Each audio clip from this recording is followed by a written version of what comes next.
Hello everybody. I think as Felicity said, we've got the hard gig, which is giving you a legislative update at 3 o'clock on a Friday afternoon. So if you're all still awake at the end of the session, I think our job is done. I will use this chance to talk about what our legislative program has been for 2016, which will encompass some of the changes that went through last year and were proclaimed earlier this year, and also give you an overview of the future legislative program for the remainder of the year.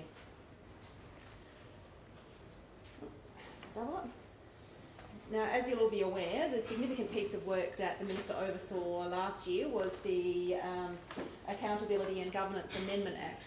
That was quite a long act. It was really the accumulation of many amendments that have been queuing at the door for several years. But the main part of it was the significant review of the provisions in the Local Government Act that guide how council members manage their conflict of interest. The chief part of the amendments was to have a more modern approach to the provisions in the Local Government Act, and in particular to make a distinction that wasn't previously the case between conflicts of interest that are considered to be material, the most serious conflicts, and other conflicts that may still be conflicts but be real or perceived conflicts. The previous Act made no distinction between those two types, and it was increasingly giving rise to situations where elected members were either under-declaring their conflicts, i.e. staying in the room when they possibly should have left, or alternatively over-declaring their conflicts because, to be quite frank, in some ways it gave council members an opportunity on occasion to avoid debate that they might not want to be in the room for by declaring a conflict that was possibly just a perceived conflict.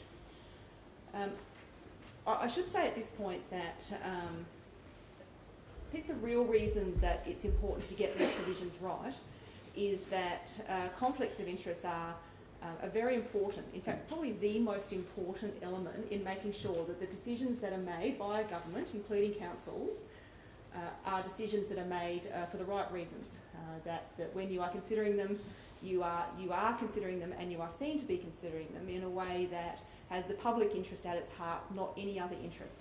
That's not only true of councils, it's true of state government, federal government, and the role of all public sector employees as well. So when you're thinking about the new conflict of interest provisions, and indeed when you're using them now, I think it's important to keep that principle at the heart of it. We didn't make these changes because we enjoy fiddling around with the provisions in the Act. We made them so that they are sufficiently robust to ensure that the decisions you make on your council meetings have that accountability and integrity at their core. I should also note that there were significant portions of the conflict of interest provisions that were simply transferred from the old Act to the new Act. So if you look at the two, you'll see that there's actually been essentially no change to the definition of a member or a person closely associated with a member for the purposes of identifying a material conflict. The provisions that are in the current Act that simply state that council committees and council subsidiaries are subject to the same conflict of interest provisions as council meetings also were transferred across with no change. The other matters that were covered in the Accountability and Governance Act, I won't go through them all because I think there were almost 200 in total.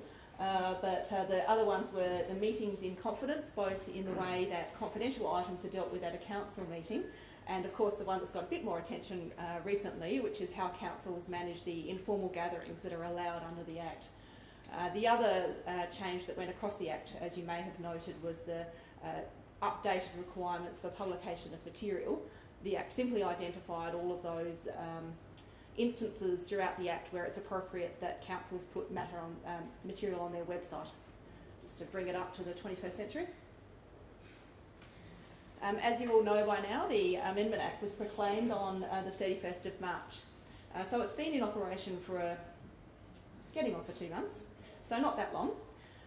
We held off the proclamation until the 31st of March, following its passage through Parliament in October last year, because we released the regulations at the same time which describe the matters of ordinary business, as they're known, or MOBs in our office, which determine what are the standard business items that councils consider for which council members could not reasonably be held to have a material conflict.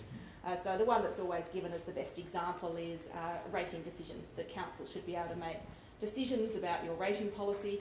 Yes, it will affect the rates that you pay, but you hold that interest in common with all of the ratepayers in your council area, so that's obviously an instance where you should not be declaring a material conflict and exiting the room. We put those out after consultation with the LGA, who we requested to give us a starter list of items that they'd like to be included. At that point, they were a fairly minimal list, but with the intention that as the Act hit its operational strides, that we would review them to ensure that we were properly capturing those matters for which council members could stay in the room for, essentially. And of course, when we review those regulations, as you probably all know now, having received a letter from the Minister, if not, you will shortly receive it, stating his intention to make regulations determining what should be in your informal gatherings policies that are now required. Now, looking forward to what's coming up, the most significant bill that you'll see from us this year will be a bill that will change the provisions of the Local Government Act that set the process by which how council boundaries are changed. Those of you who have been in the sector for a while might recall the snappily titled Boundary Adjustment Facilitation Panel. That drew its last breath last year. It was chopped in the Premier's review of government boards and committees. So at the moment, the Act, you will see the provisions that refer to the Boundary Adjustment Facilitation Panel have been simply replaced with the Minister. Now the Minister is of the view that that's not very satisfactory and had made a commitment at that time that he would review the whole chapter that guides how council boundaries can be changed. There's a real need to do it. The Boundary Adjustment Facilitation Panel was actually a measure that was put into the Act when it was passed back in 1999. It was intended to be a temporary body that would be set up to look at boundary anomalies that had arisen through the amalgamation process at that point. It ended up being the body to make all council boundary changes, with the effect that pretty much nothing has happened for 17 years. I think there's been 2 significant boundary changes, and other than that it's been tinkering at the edges. One of the key issues is that proposals can only go to the panel, and now the Minister, if they are initiated by all councils involved. So we know of a number of instances where a council may be keen to have its boundary at least looked at, but without the agreement of the other council, they can't even kick off the discussion. So we're really keen to change that and to have a much easier initiation proposal for those boundary changes. What happens if you've got citizens or ratepayers that initiate it without councils? That's possible under the current legislation. 20 eligible electors can put a proposal up to the Minister to have a boundary adjustment considered. Not an amalgamation, not the creation of a new council, but a boundary change. But you do that with the new one? Yes, we will continue that on, but it's likely, nothing's been decided yet, we haven't even released the draft legislation, it's likely that that will be with the same restrictions, that it's not possible for them to kick off an amalgamation process or a new council restricted to a significant boundary change. I should point out that the current system does not make it easy for electors to do that. In fact, there's only been one that's actually gone all the way and achieved the boundary change that they were after on the Eyre Peninsula. That has been the only one.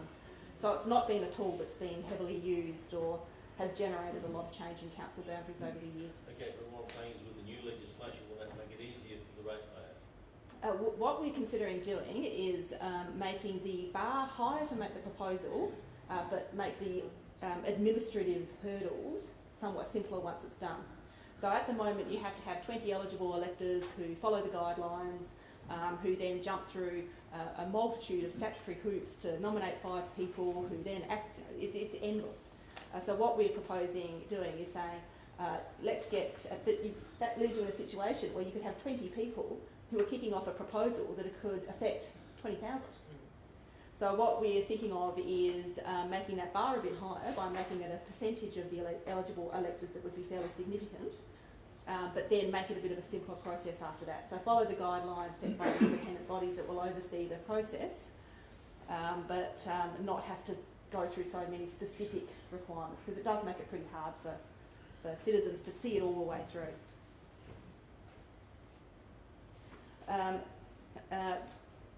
The other half of this reform is not only to make it easier to initiate proposals, but also to recognise that if that is easier, it's even more important that there's a solid and transparent process for the consideration of those proposals. So what you'll see in the bill that will be shortly released is a proposal that there's an independent body set up, statutory body, to oversee the consideration of proposals, and that body, particularly for major proposals, will be required to appoint what we would probably call investigators to do the detailed work on the proposal on the table. One of the feedback that I've had from some of my interstate colleagues is that it's very difficult to set up a body that has consistent membership, that has the capacity to consider what could be a range of issues that end up on their table. So we'd like a more flexible approach where you have an independent body that oversees it, but they can appoint investigators that may have expertise that's particularly relevant to that proposal, and in particular may also be able to ensure that they've got some local knowledge built into the investigation of the proposal as well as the consultation. So we're intending to release that. The time frame is the end of June. We're still aiming for that, but it should be very soon. Once that's out, we'll let all councils know, because it will be an important piece of legislation. We'll be very keen for your comments on it. The other piece of work underway at the moment is a review of the Elections Act. Following each local government election, we normally take the opportunity to have a look at and see how it's all operating. We did that. The LGA gave us a submission, as did the acting electoral commissioner earlier this year. The key matters that were really up for debate, following the minister's decision that he doesn't really have an appetite for pursuing really significant changes, such as the ones that usually get mentioned: introduction of compulsory voting, a change to the way the elections are held, like a change to postal voting. That's also not being considered. The ones we're left with are the issue of a disclosure of information by candidates. As you will be aware, there's often an idea that comes up as to whether candidates should be required to disclose more information about themselves than they currently do. In particular, political affiliations is the one that normally gets a Guernsey. There's also been a proposal that all council members should have equal access to the electronic version of the voters' roll, so that you've got a level playing field when it comes to utilising that information. And the other proposal that's come from the LGA is to reinstate the automatic enrolment of the property franchise, which, as you may all know, was removed back in 2007 in that review. Hi, Alex David Olsen.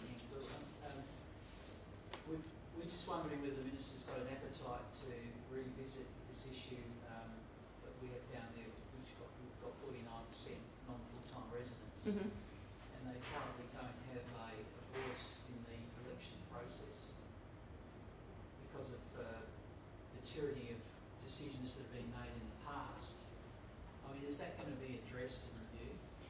I presume you're referring there, David, to the third of those points, which is until 2007, councils had an obligation to maintain the CEO's role, as it was often referred to, which is the role, including the details of all people who had a right to exercise the property franchise, so that they would be automatically sent ballot papers.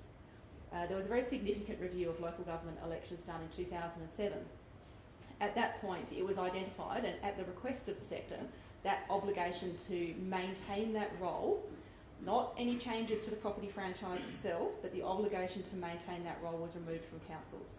At that point, the feedback from the sector was that it was costing across the sector over $1 million a year to just maintain the role, and that was not generating a high voter turnout.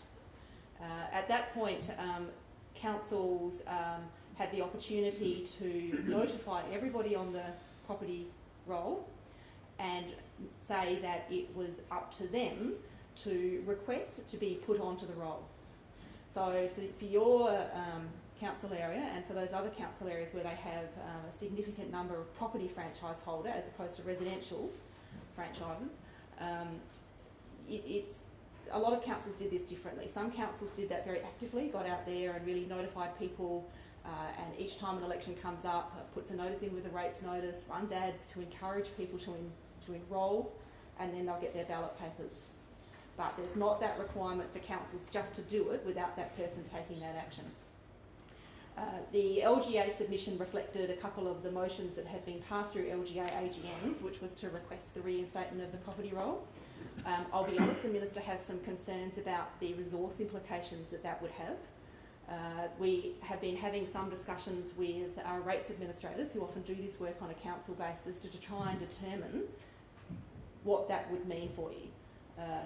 I know we've had some initial advice that even in times when councils had to purge the roll and start again, one council's told us that took 6 people 6 weeks. So if it cost the sector $1 million a year to maintain the property roll back in 2007, to reinstate it and then maintain it would be a significant resource impact on councils. The other complicating factor to this is advice that we've received that the Minister needs to pay attention to from the Acting Electoral Commissioner, which is his concerns that votes that are ballot papers that go to people who are on the property roll but not as a natural person, then it's very unclear as to whether that comes back with the vote on it in a way that's not duplicating a voter that's on the House of Assembly roll. So the Electoral Commissioner is very clear that if this gets reinstated, that there would need to be an additional mechanism built into the process by which councils contact the people on the property roll to ensure that they then nominate a natural person, then check that against the House of Assembly roll, so that the principle of one person, one vote is adhered to, and the results of your election are not open to legal challenge. So that's another consideration that we have to take on board. We've spoken to the LGA about this at some length, and as I said, some of the council administrators who are across the detail. And what the Minister has said to the LGA is, I'm still happy to consider it. You know, if you want it, it's no skin off his nose. But he wants to be very certain that the implications of this are well understood. So we've agreed with the LGA that we'll put something together that explains fully what the consequences of the change would be, put that out to the sector again, and then get some additional feedback on it, because it is concerning. 5 minutes? Thanks, Andrew. I just thought you were saying hello to me. The other thing that we've got underway, which is taking longer than we'd like, in a minute, right? Which is the review of the codes of conduct for elected members and council employees. They've been in place for a little while now, ever since the mandatory code was required through amendments that came to our Act through the ICAC legislation. We are working on them, but we're doing some detailed consultation with both the Ombudsman and the ICAC to ensure that their concerns are covered before we send them out to you. But you should be seeing those pretty soon too. I keep saying this, it's true. Oops, sorry. Well, now that Andrew's waved his hand at me, I'll finish up because I know you will probably have plenty of questions, and in fact I'll kick it off by pointing to you, Mayor Agnew.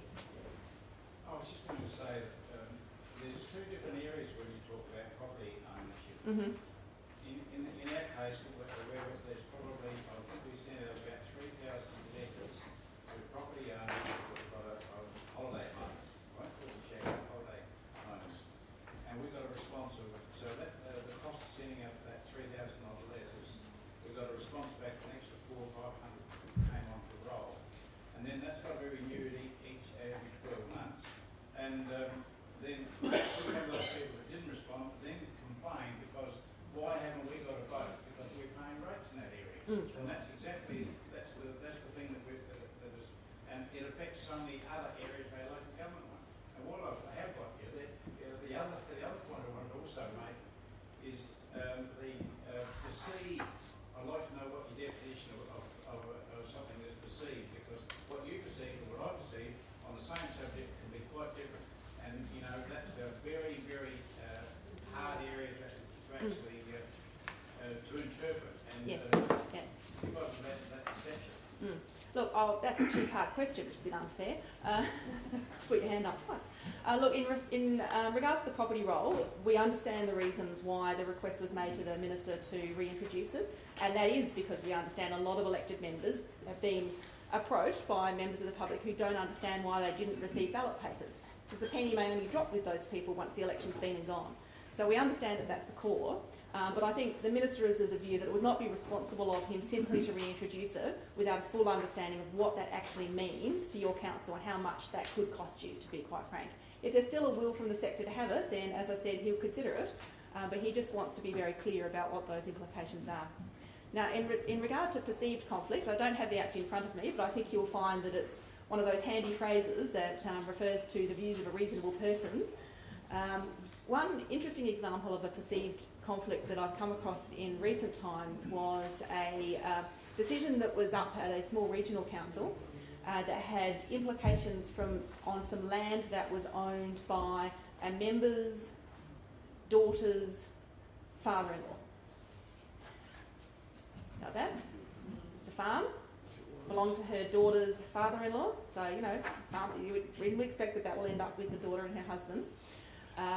It didn't fit within the definition of a material conflict because it did not fit the definition of relative. It's a bit distant. But the advice we gave to that member, just generally, what the council see at that point was they could consider using the perceived conflict to say a reasonable person may come to the conclusion that I have a conflict on this decision because of this relationship. Then that member can make the call about whether they should stay in the room and participate in the vote or not, and all of that is recorded in the council minutes. The serious matters, the material conflict, the Act is much clearer about what they are. The perceived conflict, you're right, it's almost impossible to come to a single definition because it relies on the how you would consider a reasonable person would view that particular situation. That's the reason why there are penalties under the material conflict and there are not direct penalties under the perceived conflict because they are two different order of conflicts. I know that many of you have been in local government for some time and I think it's deeply ingrained that a conflict is a conflict. That's no longer the case. There is a material conflict which is serious and must be dealt with seriously, and the penalties reflect that. And there's a perceived conflict which is much more a matter of judgment for each elected member to decide upon, and that's reflected also in the way it's dealt with in the Act. You already have one, haven't you? Yeah. Comment on elected members who represent their councils on subsidiaries. Yeah, sure. We're finding that since the Act has been in operation, most of the questions we're getting about the conflicts are in reference to council members who are members of subsidiaries or boards. Interestingly, as I mentioned in my presentation, that fundamental obligation to consider your conflicts hadn't changed between the two versions of the Act. But I think that as people have looked at how their conflicts are being managed anew, that this has risen some issues. If you're a council member that sits on a board, even if you are nominated by that council to sit on that board, when you're on that board, as you know I'm sure, you have an obligation to act in the interests of that board. So conversely, if you are back in your council and you are considering a decision or a matter that could result in a material benefit to that board, you should be removed from that discussion and that vote. I had a bit of a discussion about this at a recent regional meeting with somebody who was a bit shirty about this. She said, my council nominated me beyond this board of this, let's call it an art gallery, so I could get that information to and from councils. I said, look, that's fine, and that can be a useful mechanism for doing it. But if you're on that art gallery board and a decision came to your council to, for example, give that art gallery $100,000, do you think you should be sitting in on that decision, or do you think that that would be a clear conflict? She said, I'd leave, of course. Well, that's appropriate. If the matter is not one that would have that material impact on the group for which you are a director or a board member, then you may want to stay in and declare it as a perceived conflict. I'll spoil for choice here. I think this lady up here had her hand up first. Our council went down this track a lot of years ago, and they appointed us as liaison officers for the boards. So then there's no conflict because they only come to me if they've got a problem, and I have their opinion to give. But as a liaison officer, there's no conflict, is there? I would think it would not fall in the definition for material conflict, which clearly states that you need to be a board member. I should say, I'm hesitant to give you advice on specific situations on the fly. I can't give you legal advice in any case. But I would say, yes, there are mechanisms for which you can get that information flow to and fro the boards and groups that you have an interest in without necessarily causing that conflict every time a matter comes up. So I think this gentleman here had a question. Thanks, Alex. Look, just a quick question. I know it was probably an afterthought, but your second to last slide said that you were talking about or thinking about the Code of Conduct review. Doesn't matter, it's just quick. Yeah. So can you talk about the philosophy behind that, and is the philosophy or the intent to simplify it, remove the ambiguity, clean it up in that sort of way, or how is the review being structured? Look, the code's been in operation for a couple of years, as I mentioned. When we first drafted it, we made a decision that we would try and create what we call a one-stop code of conduct stop, which is that all the conduct matters were laid out in the code, which is attached as a schedule to the regulations. The way it's operated over the last couple of years, although our intentions were good, didn't quite pan out the way we'd wanted. So the advice that we've had and the request that we've had, particularly from ICAC, is to simplify it, just place it straight into the regulations without having a repeat of the statutory matters which are currently in the Act and the Code. Hasn't really worked. So in that sense it will be simplified, it will just sit in the regulations. And we've also had some specific feedback about some of the wording that needs to be clarified. Probably most of the feedback we've had on the Code of Conduct is in regards to gifts and benefits, which has had a long and agonised history, I can tell you. So we're looking at simplifying those provisions in particular. I understand what you mean about ambiguity, but a large part of the code, because it is not referring to statutory matters that are captured elsewhere in the Act about, release of confidential information, or as I've spoken about, conflict of interest, they really are about behavioural matters.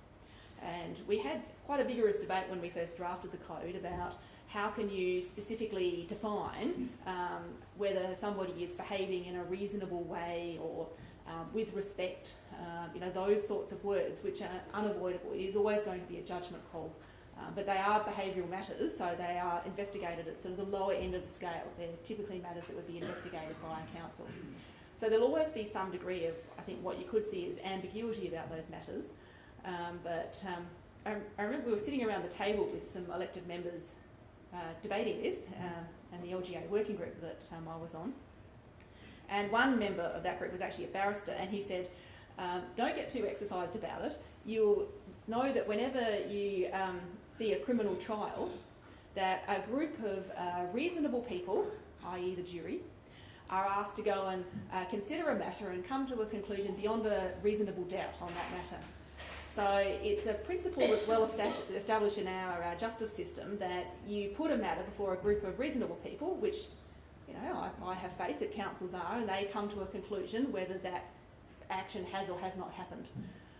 So you're never going to get that sort of black and white definition around those behavioural matters, and that's just something that is intrinsic to it. David, did you want another one? I don't know, Andrew, you can decide. Right, when's she going to get off and so I can ask Felicity a question? Anyone Felicity, don't forget Felicity. I'll leave that to last if you want. Sorry, now I'm confused. Okay. So my question is, given that the legislative instruments are still evolving, with the golden cat management, local nuisance, planning, and the regs are evolving, at what stage will the LGA trigger a process so we get more transparency and access to information at elected members level and at staff level? You've asked me a question that I can't actually answer for you because I don't deal in the legislative policy side of the LGA. Because we didn't have. There's a whole lot of questions I wanted to ask Felicity, but we didn't have time. But No. Well, this is the question time for Felicity. Well, yeah, we don't let her off the hook. But in terms of the education process that's going to come at a point in time to give us more access to information. Also, the education process I can comment on. Yes, we're currently working on a program with the legislative arm of the LGA, and further information will be rolled out direct by our circular system as usual, and via our website and other mechanisms. Is that the answer you're looking for? Can I just add to that? I think, this is just a general overview to provide you with an understanding, but we can't really workshop it or get into the nitty-gritty of how it operates until we've got the detail behind the legislation.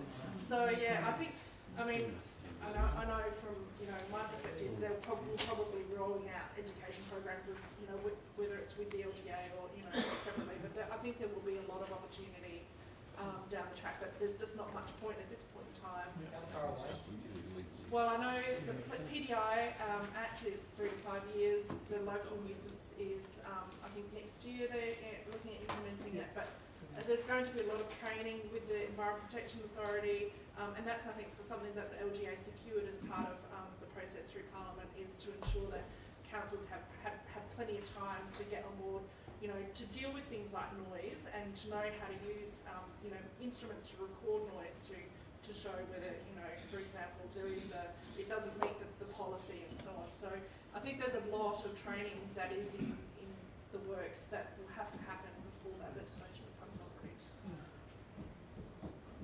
Now, I just had a couple of points to make in relation to code of conduct review. You said that you can't put definitions around behaviour because it's quite difficult. And yet with, you know, the Work Health and Safety and the harmonisation of that law, the Fair Work Act has certainly got definitions around behavioural issues related to workplace bullying in relation to behaviour that's victimising, humiliating, repeated, etc. And I think that around some behavioural issues in the code of conduct, that can be tightened so that you can define some of those behaviours. And the other thing with that around the behavioural code is that because it's looked at as this is the soft stuff, it's not the ICAC stuff, means that basically you can have an elected member who is treating other elected members absolutely abominably and is meeting fair work definitions of bullying, work health and safety definitions of bullying, and yet the worst that can happen is that following an internal code of conduct review, they can be, what's the word for it, just, you know, told off. yeah, And yeah, nothing happens. yes, If yeah. they were a staff member, if they were Yes. a board member, if Mhm. they were on anything else, then there would be consequences. Yep. And so you have in a number of councils, and I'm aware of people who are behaving quite badly, who are getting away with it. And when we're looking at saving money, it is costing the councils thousands and thousands of dollars in not only in staff time, but in terms of legal fees, putting out fires that are created by poor behaviours. No, I think that needs to yes. be addressed. Look, I understand. In regards to your first point, we will be releasing the regulations to the councils to have a look at, and you are the ones who have been dealing with it over the last couple of years, so we're eager to hear your changes on wording. In terms of the repeated poor behaviour by a small minority of elected members, yes, I hear you.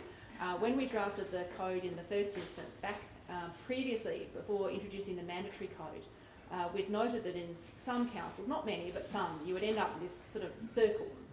Poorly behaved elected member, they get found guilty of contravening the code of conduct, they get a reprimand, and it happened again and again and again. So what we did in that code, and is still there of course, is, and we anticipate that it will continue, is introduce a mechanism by which repeated breaches of the code can be elevated to the Ombudsman. That had not been the case previously, that the Ombudsman would tend not to look at those behavioural matters. And that was just intended to introduce a circuit breaker to those instances. In terms of the costs that can be accumulated by councils by behavioural review, yes, indeed, there are examples of that, and they can be caused either by repeated poor behaviour, or alternatively by having a serial complainant either on council or in your community, which can also be a real issue for councils. I know I was speaking to one CE who, of course, will remain anonymous, about the issue he's having. I did say, look, it might be worth speaking to the Ombudsman, who is actually quite open to going out to councils and having a conversation with council members to try and prevent a problem before it begins, essentially. So that's always a conversation that's worth having. I think one of the unique features of the South Australian local government system is the role of the Ombudsman in investigating these matters. And I think it does actually have some impact, and can have a public impact by having an officer who is appointed by Parliament come out and tell your council to behave themselves. So, you know, that's always an avenue that's open to you as well. Okay, I think we'll finish up there. Can we thank Alex and Phil?